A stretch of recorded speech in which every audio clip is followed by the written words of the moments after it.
Fala aí, rapaziada, beleza? O Vasco acertou a contratação de Adson para a temporada de 2024. Bora para mais um conteúdo completinho. Eu sou o Vinícius Martins e você tá no canal 4 Linhas.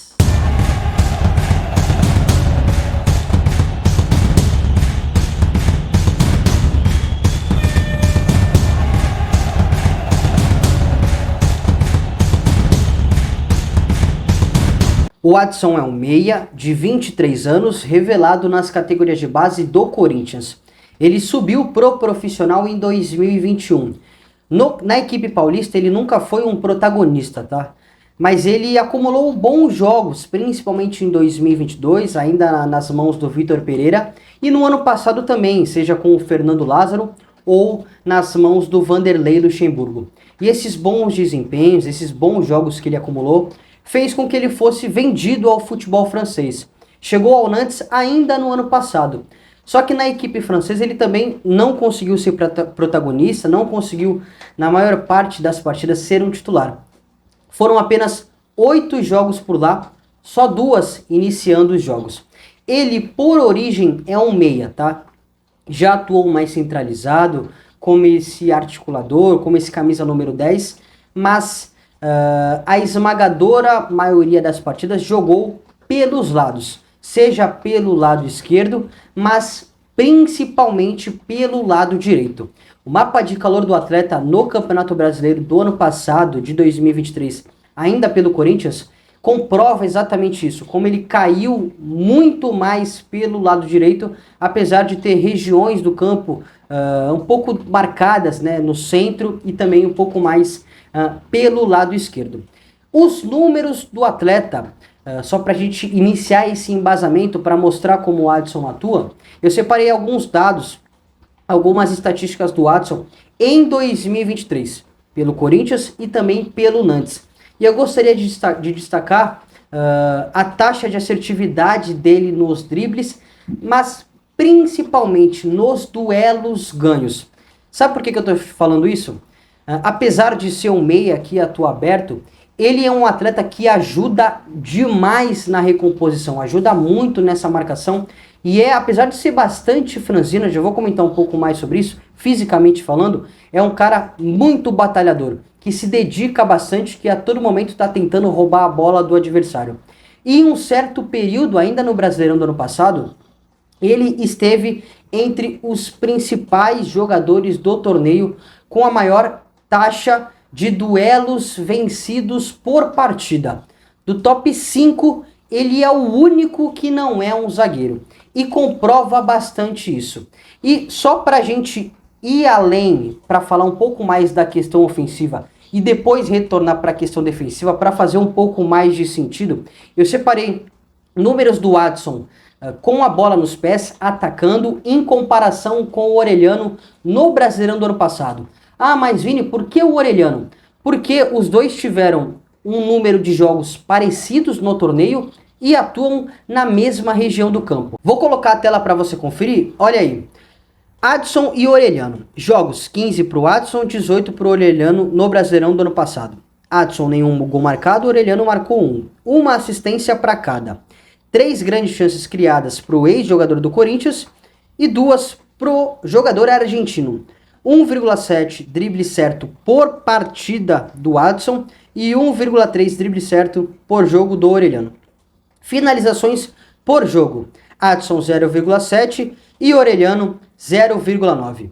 Números um tanto quanto similares, né? Inclusive eu vejo muito da similaridade com a bola nos pés do Adson com o Orelhano. Apesar de achar o Adson mais intenso, mais dinâmico, que busca mais o jogo, tem algumas similaridades, principalmente por serem atletas ágeis, canhotos, né? E que atuam por essa região do campo. Só que a principal diferença está na questão defensiva. Olha a tela. O Adson teve 2,3 desarmes por partida no Brasileirão do ano passado, o Orelhano 0,8. Disputas de bolas vencidas por jogo. Adson 5,7 e Orelhano 3,7. Duelos ganhos pelo chão por partida, Adson 5,3 e Orelhano 3,3. Então, exemplifica bastante isso, né? O que a gente vem batendo nessa tecla, que é um jogador que se dedica, que incomoda, que está todo momento batalhando, que ajuda para recompor da linha de marcação. É um atleta que não só tem a capacidade de entregar com a bola nos pés, mas também sem ela. Quais são as principais características do Watson?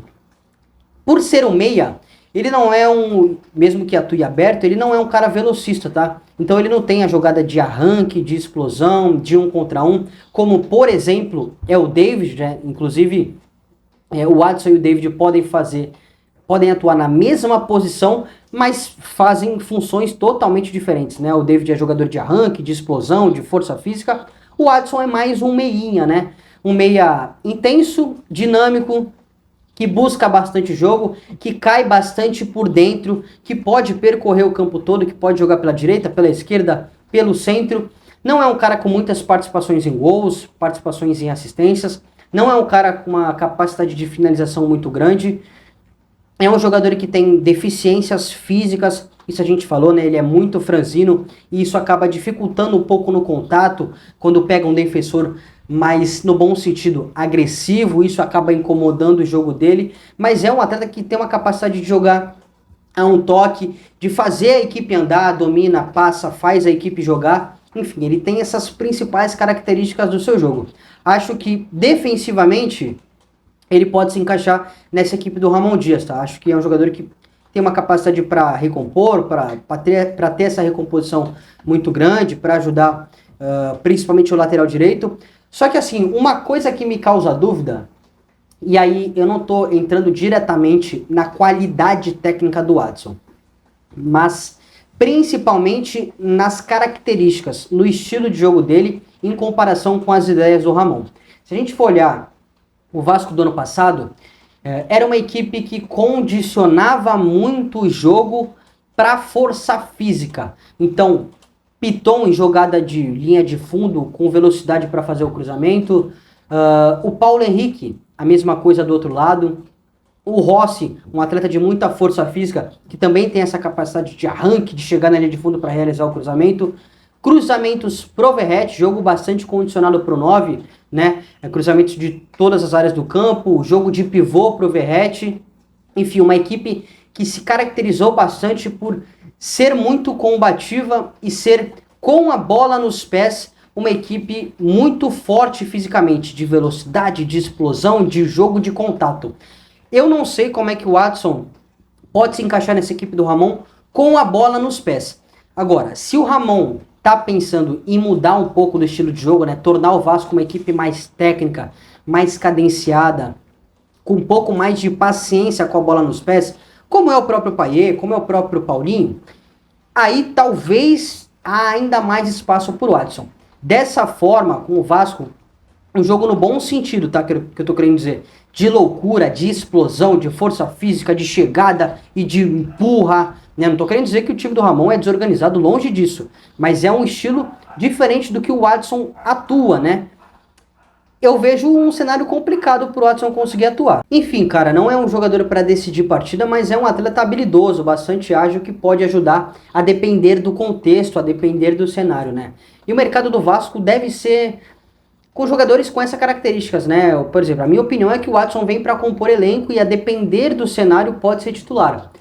Mas, por exemplo, a vinda do João Vitor e do Rojas são dois jogadores com capacidades para serem titulares.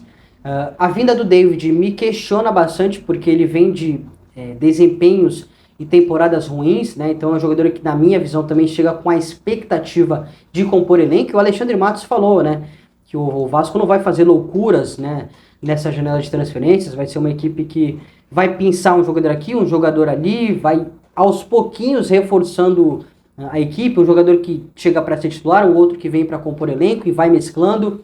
Enfim, sempre com conversas com o Ramon Dias, o Alexandre deixou isso muito bem claro na última entrevista coletiva. E a vinda do Watson também vejo como um jogador que vem para compor elenco, e a depender do contexto pode ser titular, enfim. Principalmente com a saída, né, com a iminente saída do Gabriel Peck, o Orelhano também pode sair, né? Beleza, rapaziada? Concorda comigo? O que você acha da vinda de Adson pro Cruz Maltino? Manda pra gente aqui nos comentários. Muito obrigado pela audiência, um grande abraço e até a próxima.